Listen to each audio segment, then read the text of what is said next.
வணக்கம் மக்களே! நான் உங்கள் ஹரிஹரன். மிஸ்டர் கிடோன் சேனலுக்கு உங்க எல்லாரையும் வரவேற்கிறேன்.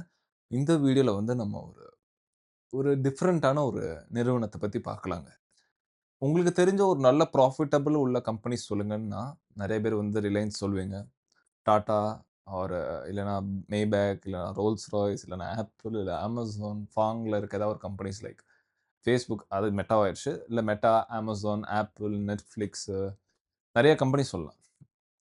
எந்த செக்டார்ல வந்து மோஸ்ட்லி வந்து ஹை ப்ராஃபிட்டபிளா இருக்கும்னா, ஒண்ணு வந்து பேங்கிங், இன்னொன்னு வந்து ஐடி. இது 2 தான் மெயினா இருக்கலாம். மேபி அம் ஐ ரைட்? ஸோ, அது வந்து எதர் பேங்கா இருக்கும், இல்லன்னா அது ஐடி கம்பெனி, இல்லன்னா சாஃப்ட்வேர் ரிலேட்டட் கம்பெனிஸா இருக்கும். Like Microsoft, apple. ஆப்பிள் கூட ப்ராடக்ட் ரிலீஸ் பண்ணல. பட் அவங்களும் வந்து நல்ல ப்ராஃபிட் மார்ஜின் இருக்கவங்க தான். நான் சொல்றது மார்ஜின்ங்க. அதாவது நெட் மார்ஜின்னா, இப்ப ஆஃப்கோர்ஸ் இது ரொம்ப பேசிக்கா இருக்கு. இருந்தாலும் நான் எடுக்கிறேன்.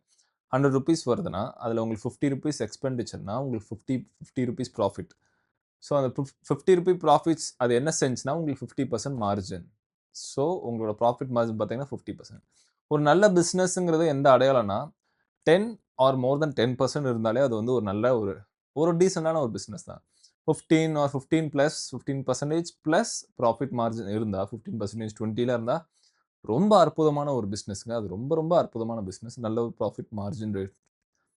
சரி, உலகத்திலே ரொம்ப ப்ராஃபிட்டபிள் கம்பெனி என்னவா இருக்கும்னு நீங்க நினைக்கிறீங்க? அது நான் அன்டில் நீங்க வந்து இதோட டைட்டிலையோ, தம்ப்நெயிலோ பார்த்தா தவிர்த்து உங்களுக்கு நிச்சயமா தெரிஞ்சிருக்க வாய்ப்பு இல்ல. அது எந்த கம்பெனினா, விசா தாங்க.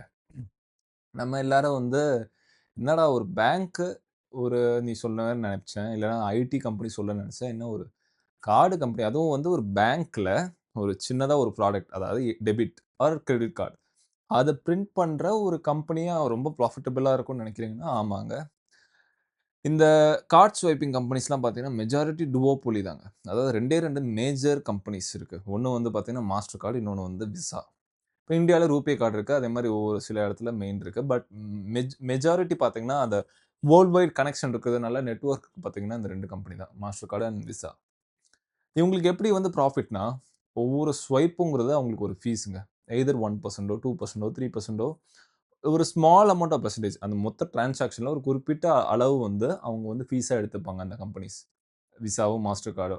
அது அவங்க மெர்ச்சன்ட் ஆன பேங்க்ஸ் கிட்ட இருந்து வாங்குவாங்க. அவங்க வந்து கஸ்டமர் கிட்ட எப்படியோ அவங்க வந்து கலெக்டிங் ஃபீஸ் வாங்குவாங்க. லைக் அந்த கார்ட்ஸோட பிரைஸ் இந்த மாரி நெறைய இருக்கும்.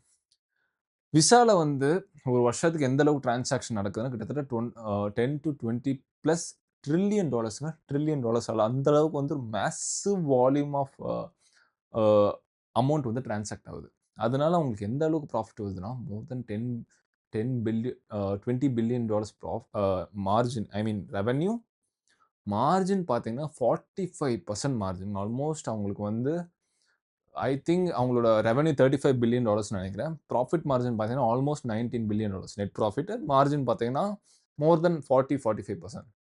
அதுவும் கன்சிஸ்டன்ட்டா 10 வருஷத்துக்கு மேலங்க. ஒரு டெக்கேடா ஒரு கம்பெனி 40% ப்ராஃபிட் மார்ஜின் பிளஸ் கன்டினியூஸா அடிக்க முடியும்னா, அது விசாங்கிற கம்பெனி தாங்க. ஒரு பேங்க்கே இல்லாம, அது ஒரு பேங்க் அவங்க கஸ்டமரா அவங்களோட மெர்ச்சன்ட்டா இருக்க பேங்க்ஸ் கூட அந்த அளவுக்கு ப்ராஃபிட் இல்லங்க. உதாரணத்துக்கு அமெரிக்கன் எக்ஸ்பிரஸ் விசா பயன்படுத்துறாங்க. ஈவன் HDFC பேங்க் கூட விசா.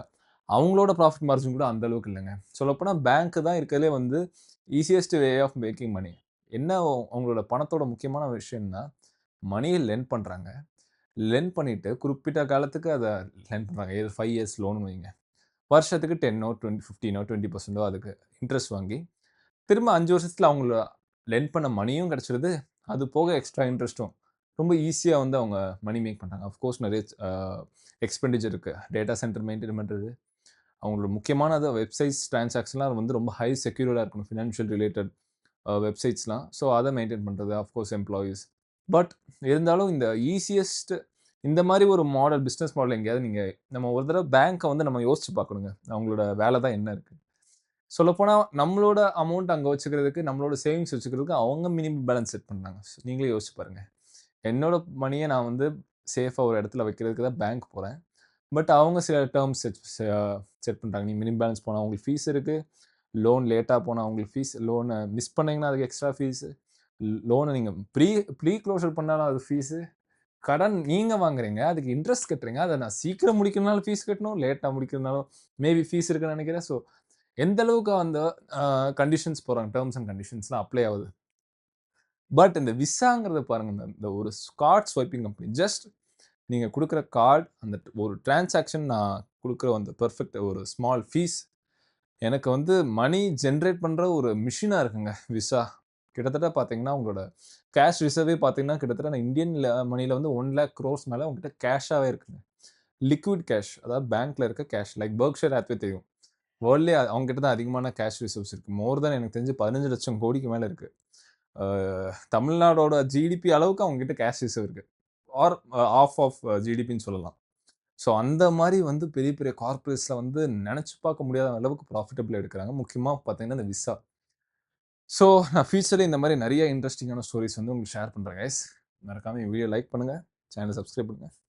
அண்டில் தென் பாய்.